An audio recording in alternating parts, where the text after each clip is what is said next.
My name is Joe Ambrose. I've been working for ROE Dental Laboratory now for 40 years, and so far so good. I first got into dental technology I was a senior in high school. I really didn't have a plan for what I was going to do for my education. In the mail one day, a brochure came from a dental laboratory trade school that showed what they do and what they teach. And it showed pictures of people sitting at a bench working on teeth, with articulators and doing dental laboratory work. And that interested me because I was always one who, I think my brains are in my fingertips, and I like working with my hands. And that's literally how it started. I was interested in that, I investigated it, and decided to do it.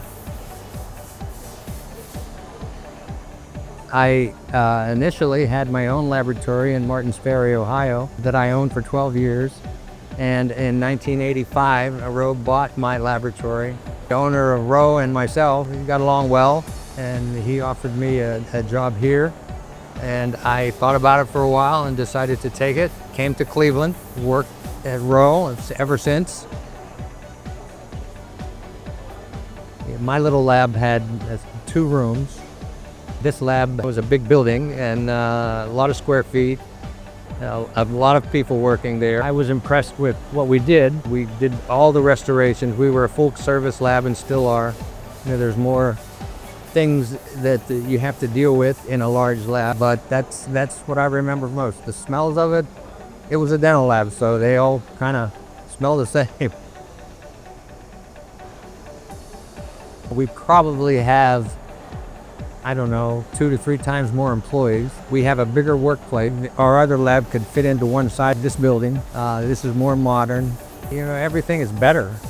It's just bigger, better arranged. The atmosphere is better. It's safer. Everything about it's better.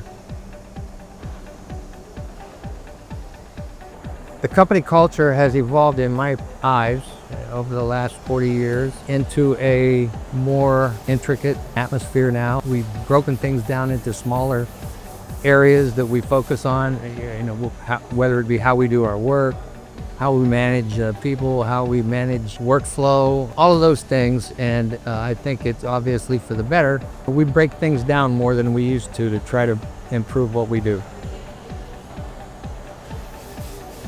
What we used to do with our hands back then, a lot of times, now we do on computers. We have AI, we have computer programs that we can do digital dentistry, make what we do from a computer design, from information provided by the dentist through scanning and, that sort of technology. And it makes our job easier. Now, does it mean that we have less to do? No. It's just that we can do more now with digital dentistry than we could do then in an hour. Has improved our workflow. It's improved how fast we can get cases back to a doctor, which is important to them. And in a lot of ways, it's improved our quality. So even though we work in the digital dentistry field realm, people still have to know teeth. You still have to understand how to do dentistry, how to make teeth, all the rules that we knew when we worked with analog model cases. We still have to know so that we can input that information into a computer to arrive at our, the restoration that we want. Actually, we probably gained more work because of digital dentistry, but we're able to handle it better because of the workflows that we've created to deal with it. What makes me smile when I think about when I first started here at ROE versus now is the improvements I think that we've made in how we do our work. The most unforgettable piece of work in my career, and the thing that I'm proudest of, is what we do with a guided smile. We have transformed many people with ruined dentitions, ugly teeth, I would have to say, I would call it.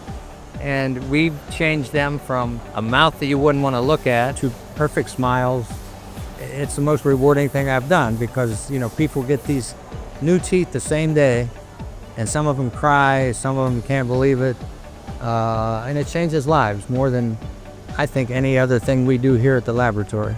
We've had people that didn't smile at all to people who smile more than they thought they ever could.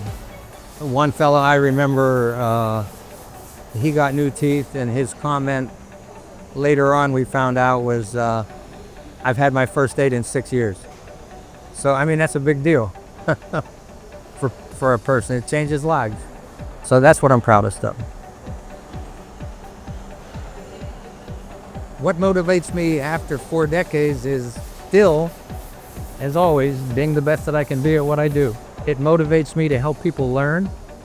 I really enjoy helping people learn how to do their work better, how to make a living in this industry, and how to succeed and how to grow here. That right now, that's my main focus of my job, but it has always been something that I likes and motivates me.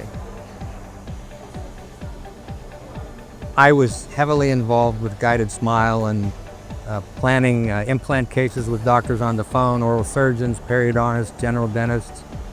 And, you know, we started out with me, and now I don't know how many people we have in that department. It's grown. We realized that we needed to somehow preserve the knowledge that I have and teach that to people while I'm still here.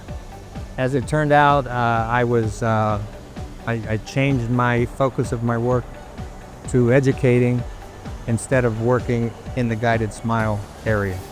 So we started out with weekly educational lectures, and the way we decided on the lecture was, what's the need of the lab? Where are we struggling? What do we need to teach better? So it evolved into me and other people deciding upon topics. I would make a PowerPoint as best I could and teach it to the people through a lecture. Prescriptions that come in from doctors have words on them that some people don't understand. And if they don't understand the words on the prescription, they can't do what the doctor is asking. You know, there's a great potential for a mistake. And we teach that here in the lectures that I give, in our educational meetings once a week. We go over a lot of that stuff, dental terminology, dental techniques, and we focus on what the instructions from the doctor are. And, you know, we always say that if you don't understand something, don't continue. Go to your supervisor and find out what it means.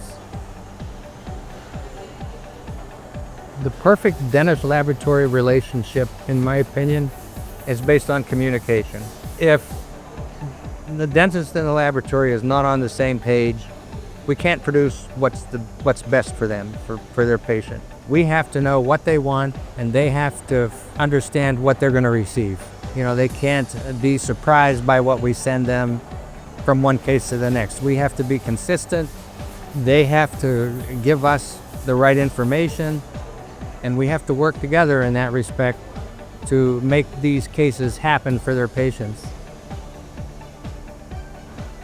What is the biggest challenge in the next decade is, in my opinion, and it's been the same forever, is finding good people to work in this business. You don't do this work without good people. And, you know, we look for people who hopefully want to make a career out of this, because I think there's a distinction between folks that want a job and folks that want a career. I think the career-oriented people focus more on what they do and what they learn, and, you know, are more serious about it. So I think always trying to get the best staff that we can to do the work we do. I hope my legacy here at ROE is that I help people.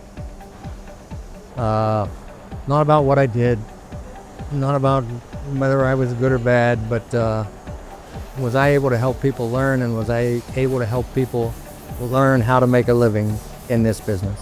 I hope my legacy at ROE will be remembered by people that I helped them be better technicians. I helped them learn how to do their jobs. I helped them learn how to make a living here at this work. I don't want it to be about a specific case or my talents or anything. I just hope that people remember me and say, yeah, he helped me.